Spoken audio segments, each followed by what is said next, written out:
The first 5 mentally challenged persons have been picked from the streets by the Mental Health Authority for screening and treatment.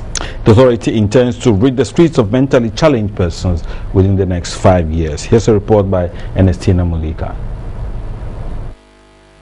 The Accra Psychiatric Hospital recorded 1,200 patients in 2012, a figure which was considered high for the facility. More than 700 inmates were treated and discharged by the end of 2013.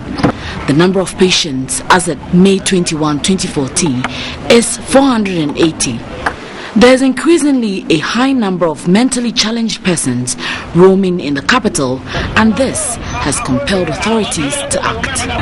The Accra Psychiatric Hospital, with support from the Accra Metropolitan Assembly, security agencies and social welfare, has embarked on an exercise dubbed Operation Clear the Street. Mentally ill persons around the National Theatre and Ifua Sutherland Park were picked up for screening and treatment. Some substances suspected to be Indian hemp were found on some of them. The Mental Health Authority admits resources are limited but promised to make the operation a success. We're supposed to have smooth, continuous, sufficient supply of drugs. But now it is not like that. That's why we are taking only 5. We are taking only 5, and then we hope that by the end of the exercise, drugs would have come in. They are doing all they can to bring in more drugs. In the next 5 years, it should be possible for us to get them completely out of the street. 5 years.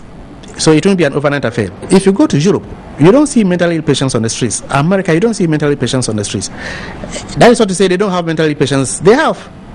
They probably even have them, if not more than us, as many as we have. But they are not on the streets. They have the structures that enable them to be treated without getting onto the streets. That is what we want to do.